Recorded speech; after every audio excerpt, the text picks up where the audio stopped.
வாழ்க வையகம், வாழ்க வையகம், வாழ்க வளமுடன். குரு வாழ்க, குருவே துணை.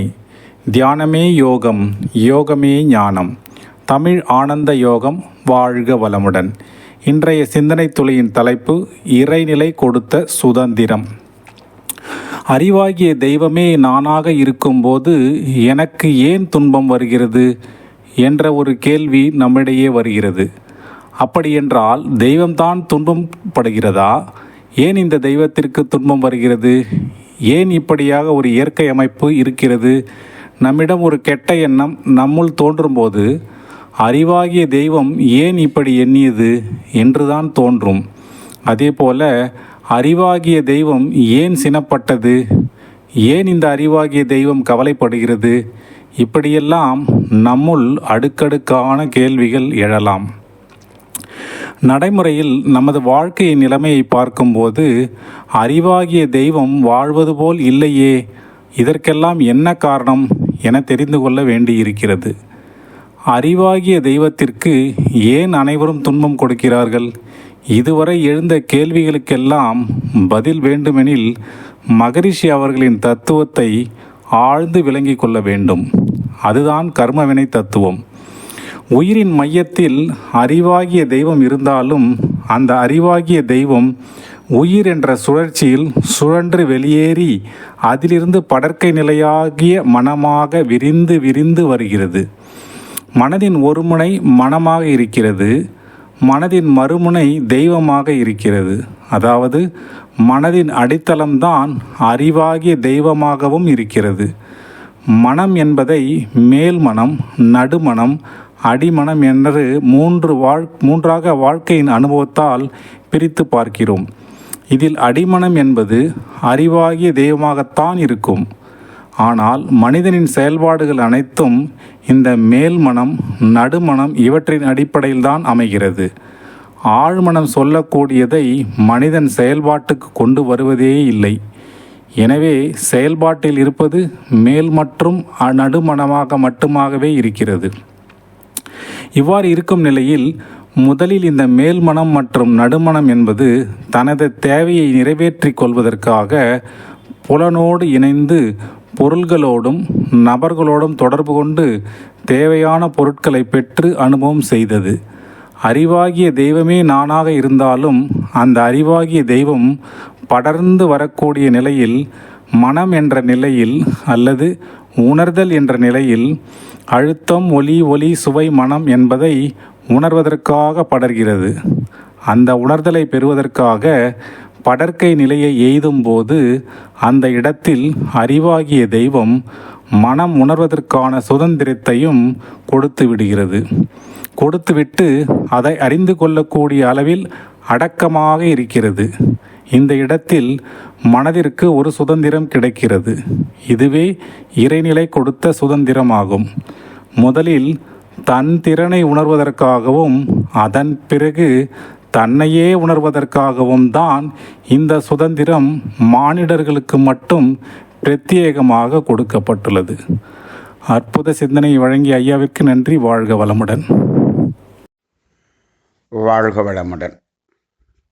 இன்றைய சிந்தனை துளிகள் வாசித்த சசிகுமார் ஐயா அவர்களுக்கு நன்றி. தியானமே யோகம், யோகமே ஞானம். தமிழ் ஆனந்த யோகம். வாழ்க வளமுடன். இன்றைய சிந்தனை தலைப்பு இறைநிலை கொடுத்த சுதந்திரம். இறைநிலை சுதந்திரத்தை யாருக்கு கொடுத்தது, எதற்கு கொடுத்தது என்ற ஒரு சிந்தனை இன்றைய சிந்தனையாக இருக்கிறது. இது ஒரு அரிய சிந்தனை. அதாவது வேதாத்திரி மகரிஷி அவர்களது தத்துவங்கள் அனைத்தையும் நன்கு சிந்தனை செய்து பார்க்கும் பொழுது அதில் ஒரு இடத்தில் நான் யார் என்ற தத்துவம் என்பது ஒரு உச்சகட்டமான தத்துவமாக அமைகிறது. அந்த நான் யார் என்பதை உணர்ந்து கொள்ளும் போது எவ்வாறு அதை உணர்கிறோம்? இறுதியாக அந்த அறிவாகிய தெய்வமே நான் என்பதை உணர்ந்து கொள்கிறோம். அப்ப இந்த உடல் நானல்ல, இந்த உயிர் நானல்ல, இந்த மனம் நானல்ல, அந்த மனதின் அடித்தளமாகிய உயிரின் மையமாகிய அந்த அறிவாகிய தெய்வமே நானாக இருக்கிறேன் என்பதை உணர்ந்து கொள்கிறோம். அந்த நிலையை உணர்ந்த போது அந்த நான் யார் தத்துவத்துக்கு முன்பாக இருக்கக்கூடிய தத்துவங்கள் இருக்கிறதே, அந்த தத்துவங்களில் பல கேள்விகள் மனதிற்குள்ளாக எழுகிறது. ஆசை சிரமைத்தல், எண்ணம் ஆராய்தல், ஆசை சிரமைத்தல், சினம் தவிர்த்தல், கவலை ஒழித்தல் என்று இந்த தத்துவங்களையெல்லாம் சொன்ன பிறகுதான் நான் யார் தத்துவத்தை மகரிஷி அவர்கள் சொல்லுகிறார்கள். அப்படி அந்த நான் யார் என்றதை உணர்ந்த போது, இப்போ நான் அறிவாக தெய்வமாக இருக்கிறேன். அப்ப எண்ணுவதும் நான் தானே, ஆசைப்படுவதும் நான் தானே, சினப்படுவதும் நான் தானே, கவலைப்படுவதும் நான் தானே. அப்போ நானே அறிவாகி தெய்வமாக இருக்கிறேன். அந்த தெய்வம்தான் கவலைப்படுகிறதா, தெய்வம்தான் சினப்படுகிறதா, தெய்வம்தான் ஆசைப்படுகிறதா, தெய்வம்தான் எண்ணுகிறதா?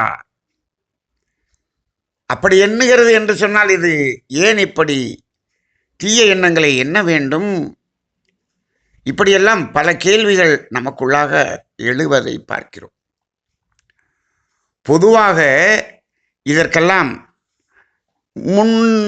அதாவது ஆரம்ப நிலையில் இருக்கக்கூடிய ஆசிரியர்கள் எல்லாம் இதற்கு எப்படி பதில் சொன்னார்கள் என்று சொன்னால், அது மனதின் ஒரு மயக்க நிலை என்று சொல்லிவிடுவார்கள்.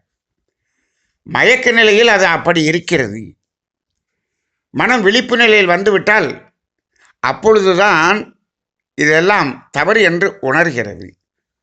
அதற்குத்தான் தவம் செய்து எண்ணங்களை சீர்படுத்திக் கொள்ள வேண்டும், ஆசையை சீரமைத்துக் கொள்ள வேண்டும், சினம் தவிர்த்துக் கொள்ள வேண்டும், கவலை ஒழித்துக் கொள்ள வேண்டும். இதெல்லாம் மனதினுடைய விழிப்பு நிலை என்று சொல்லிவிடுவார்கள். ஆனால் அது மனதினுடைய மயக்க நிலை என்று சொல்லிவிடுவார்கள். சரி, அந்த மனதிற்கு ஏன் அந்த மயக்கம் வந்தது என்று கேட்டால், அது பொருள்களிலும் உறவுகளிலும் தேவைக்காக உறவு கொள்ளும் போது அதில் மயங்கி அதிகமாக அதில் ஈடுபட்டு விட்டதுதான் மயக்கம். இந்த இடத்துல அதில் ஏன் மயங்கியது, ஏன் தேவையை மீறியது என்று கேட்டால், அது சுவையில் மயங்கியது. அந்த அழுத்தம் ஒளி சுவை மனம் என்பதில் மயங்கியது என்று ஒரே வார்த்தையில் சொல்லிவிடுவார்கள். இப்போ ஐந்தறிவு ஜீவன் வரை அந்த அழுத்தம் ஒளி சுவை மனம் என்பதை அவை உணர்ந்ததே. அங்கு மட்டும் ஏன் மயக்கம் என்பது வரவில்லை? அங்கு மயங்கவில்லையே மனம். மனதின் மயக்கம் என்பது அங்கு இருக்கிறதா என்று பார்த்தால் பெரும்பாலும் இல்லை. அவை தேவை அளவில் அது தொடர்பு கொள்கிறது, அதோடு நிறுத்தி கொள்கிறது. அங்கு மயக்கம் இல்லை. இப்போ மனதிற்கு மயக்கம் என்பதை எங்கு பார்க்கிறோம்?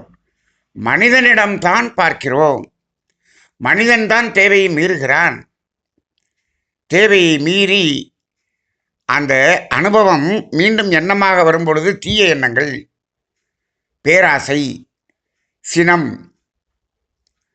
இன்னும் கவலை, கடும்பற்று, முறையற்ற பால் கவர்ச்சி, உயர்வதால் மனப்பான்மை, வஞ்சம், இவ்வாறெல்லாம் சென்று கொண்டிருக்கிறது. இவை எல்லாமே மனிதனில் தான் இருக்கிறது. அதற்கு மூலம் இந்த மயக்கம். சரி, அந்த மயக்கத்தில் அவன் அந்த அளவு முறை மீறும் போதே நானே அறிவாகிய தெய்வமாக இருக்கிறேன் அல்லவா, ஏன் நான் மீறுகிறேன்? அந்த இடத்தில் அதே இறைநிலை நிறுத்தி இருக்க கூடாதா? நிறுத்தி இருக்க வேண்டும் அல்லவா? ஏன் அது நிறுத்தவில்லை? மனம் மயங்கினாலும் அது ஏன் நிறுத்தவில்லை என்று பார்க்கும் பொழுதுதான் இந்த மனதின் அடித்தளம்தான் தெய்வம். மனதின் மேல் மனம் என்பது அது உணர்கருவி. மேல் மனம் என்பது ஒரு உணர்கருவி. அதனுடைய அடித்தளம் தான் தெய்வம். இப்போ இந்த மனம் உணர்கருவி என்று சொன்னால் அழுத்தம், ஒலி, ஒலி, சுவை, மனம் என்பதை உணரக்கூடிய ஒரு ஆற்றல் பெற்றது இந்த மனம் என்றாலும், அந்த உணர்வை எல்லாம் பெறுவது எது, அதை உணர்வது எது என்று கேட்டால் மனம் உணர்கிறது என்றுதான் நாம் சொல்லிக் கொண்டிருக்கிறோம். மனம் உணர்கிறது. உணர்ந்த அடுத்த க்ஷணமே அதன் அடித்தளமாகிய தெய்வம் உணர்ந்து கொள்கிறது.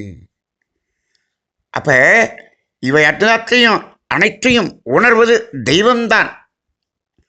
அப்ப அந்த உணர்ந்து மேல் மனம் அதை அடிமனதுக்கு அனுப்புவதுதான் அதனுடைய வேலை. சரி, அது ஐயறிவு வரை சரியாக நடந்து கொண்டிருந்தது. இந்த ஆறாவது அறிவு என்று மனிதனுக்கு வரும்பொழுது அங்கே ஆறாவது புலன் என்று ஒன்று இல்லை, ஆறாவது தன்மாற்றம் என்று ஒன்று இல்லை. அப்ப இந்த ஆறாவது அறிவு எதற்காக உருவாக்கப்பட்டது என்று பார்க்கும் பொழுது அது ஆறாவது அறிவு என்பதுதான் தனித்த மனம். இதனுடைய அந்த தனித்த மனதுக்கு என்ன பணி என்று சொன்னால், அதாவது இறைவனையே உணர்வது, தன்னையே உணர்வது. முதலில் தன் திறனை உணர்வது என்பதுதான் அழுத்தம், ஒலி, ஒலி, சுவை, மனம். ஆனால் இங்கு தன்னையே உணர்வது, இறைவனையே உணர்வது என்பதுதான் அந்த ஆறாவது அறிவு. அப்ப இறைவனையே உணர்வது என்று சொன்னால், அப்ப உணரப்படுகிற இறைவன் எப்படி இருக்க வேண்டும்? இந்த மனதின் செயல்பாடுகளில் எந்தவித தொடர்பும் இல்லாமல் அது தனித்து இருந்தால்தான் அந்த இறைவனை இந்த மனம் உணர முடியும். அப்ப என்ன ஆகுது? எப்பொழுது ஆறாவது அறிவு என்று ஒன்று இங்கு வெளிப்பட்டதோ அந்த ஆறாவது அறிவுக்கு இந்த இறைநிலை ஒரு சுதந்திரத்தை கொடுத்து விட்டது. என்ன என்று சொன்னால், இந்த ஆறாவது அறிவு என்பது கொடுக்கப்பட்டு இருக்கிறது. அந்த ஆறாவது அறிவை சரியாக பயன்படுத்தி அந்த ஆறாவது அறிவு இறைநிலையையே உணர வேண்டும் என்பதுதான். அப்ப தன்னையே உணரும் அந்த உணர்வு நிலையில், அதன் இறுதி நிலையில் அதே இறைநிலை தன்னையே உணர்ந்து கொள்வதுதான் ஞானம்.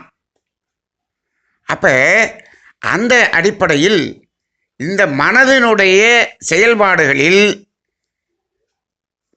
அந்த இறைநிலையாகிய தெய்வம் தலையிடுவதில்லை என்ற ஒரு சுதந்திரத்தை மனிதனுக்கு மட்டும் கொடுத்தது. ஆனால் ஐயறிவு ஜீவனில் அது அளவு முறை மீறக்கூடிய இடத்தில் அந்த இறைநிலையே அதை மீற விடாமல் அது சமநிலையில் அதை பாதுகாத்து கொண்டது. ஏனென்று சொன்னால் அங்கு தன்னை உணர்வது என்பதே இல்லை, அங்கு தன்னுடைய திறனை உணர்வதுதான். அப்ப அதுவரை அது அந்த இறைநிலையினுடைய அந்த கட்டுப்பாட்டில்தான் ஐயறிவு ஜீவன்கள் வரை இருக்கிறது. அவைகள் அளவு முறை மீறாமல் காத்துக்கொள்வது அந்த மனதின் அடித்தளமாகிய இறைநிலையே அதை செய்து கொள்கிறது என்பதுதான் நாம் உணர்ந்து கொள்ள வேண்டியதாக இருக்கிறது. ஆனால் மனிதனிடம் தன்னை உணர்வதற்காக அது இந்த ஆறாவது அறிவாகிய மனிதன் என்பவனுக்கு ஒரு சுதந்திரத்தை கொடுத்தது. மனதின் செயல்பாடுகளில் நான் தலையிட மாட்டேன் என்று ஒரு சுதந்திரம். ஆனால் இந்த ஆறாவது அறிவு என்பது இந்த இறை உணர்வை உணர்வதற்காக மட்டுமே என்பதை அது உணர்த்தி கொடுத்துத்தான் இந்த சுதந்திரத்தை கொடுத்தது. ஆனால் இந்த மனிதன் இந்த ஆறாவது அறிவை கொண்டு அந்த 5 புலன்கள் வழியாக அந்த ஐயுணர்வுகளில் அதிகமாக உணரக்கூடிய நிலைக்கு சென்று விட்டான். தடம் மாறி சென்று விட்டான். வேறு ஒன்றுமில்லை. இந்த ஐயுணர்வில் செல்வது இந்த ஆறாவது அறிவின் வேலை அல்ல. அது 5 அறிவின் வேலை மட்டும்தான். இந்த 6வது அறிவு என்ன செய்ய வேண்டும்? அமைதியாக இருக்க வேண்டும். எதுவரை? மனிதன் தன் தேவைகளை நிறைவு செய்து கொள்வதற்காக புலன்களோடு தொடர்பு கொண்டு பொருள்களோடு உறவுகளோடு தொடர்பு கொள்ளும் பொழுது அந்த தேவை நிறைவேறும் வரை இந்த 6வது அறிவு அமைதியாக இருக்க வேண்டும். அந்த தேவை நிறைவு அடைந்த பிறகு இந்த 6வது அறிவு இயற்கையை ரசித்தல், இறைவனை உணர்தல் என்ற ஒரு நிலைக்கு செல்ல வேண்டும். இது என்ன ஆகிறது? இந்த சுதந்திரம் கொடுக்கப்பட்டவுடன் அதை தடம் மாறி தவறாக மனிதன் எவ்வாறு பயன்படுத்தி விட்டான் என்று சொன்னால், இந்த ஐயறிவு அந்த பொருள்களோடும் உறவுகளோடும் புலன் வழியாக தொடர்பு கொண்டு அனுபவம் செய்யும் பொழுது தேவை முடிந்த பிறகும் இந்த 6வது அறிவு என்பது அதில் தடம் மாறி மீறுகிறது. தடம் மாறுதல் என்பது என்ன என்று சொன்னால், இறைநிலை உணர வேண்டிய, இயற்கையை உணர வேண்டிய இந்த 6வது அறிவு இந்த புலன் வழியாக சென்று தடம் மாறி அளவு முறை மீறுகிறது. இதற்கு சுதந்திரம் கொடுக்கப்பட்டிருக்கிறது அல்லவா? அந்த சுதந்திரம், கொடுக்கப்பட்ட சுதந்திரத்தை தவறாக பயன்படுத்தி தடம் மாறி உயர்கிறது. இதைத்தான் மகரிஷி அவர்கள் தடம் மாற்றம் என்று சொல்வார்கள். இவ்வாறு தடம் மாறி செல்லக்கூடிய அந்த 6வது அறிவை அந்த மாறிய நிலையிலிருந்து அந்த ஒரிஜினல் தளத்துக்கு சரியான அந்த அதனுடைய பாதைக்கு கொண்டு வருவதுதான் இப்பொழுது மகரிஷி அவர்கள் கொடுத்திருக்கக்கூடிய பயிற்சிகள். இந்த பயிற்சிகள் எல்லாம் தடமாறிய நிலையிலிருந்து நாம் சரியான பாதைக்கு வருவதற்காக மட்டுமே பயிற்சிகள். சரியான பாதைக்கு வந்த பிறகு ஞானத்தை அடைவதற்கு எங்கேயும் ஆன்மீக பயிற்சிகள் என்பது கிடையாது. உலகில் இருக்கக்கூடிய ஆன்மீக அமைப்புகள், ஆன்மீக பயிற்சிகள், ஆன்மீக தத்துவங்கள் அனைத்தும் மனிதன் தடமாறி சென்றிருக்கக்கூடிய இடத்திலிருந்து அவனை அதாவது தன்னுடைய இயல்பான தளத்துக்கு கொண்டு வருவதற்காக மட்டுமே. அதனால்தான் நாம் சொல்லிக் கொண்டிருக்கிறோம், இங்கு நாம் விட வேண்டியதுதான் இருக்கிறது, ஆன்மீகத்தில் பெற வேண்டியது எது ஒன்றுமே இல்லை. ஆக இந்த விட வேண்டியதையெல்லாம் விட்டுவிட்டு நாம் அந்த சரியான தளத்திற்கு வந்து விட்டாலே போதும். அதற்கு பிறகு அங்கு ஆன்மீக பயிற்சிகள் என்பதே தேவையில்லை. அதன் பிறகு இந்த 6வது அறிவு சரியான பாதையில் பயணித்து அந்த இறை உணர்வை பெறும். ஆக இது தடம் மாறியதற்கு காரணமே இறைநிலை கொடுத்த அந்த சுதந்திரத்தை அது தவறாக பயன்படுத்தி விட்டது என்பதை உணர்ந்து கொள்வோம். அந்த தடமாறிய நிலையிலிருந்து திரும்புவோம். திரும்பி அறிவின் பயணத்தை அதனுடைய இயல்பான பாதையில் தொடர்வோம். வாழ்க வளமுடன்.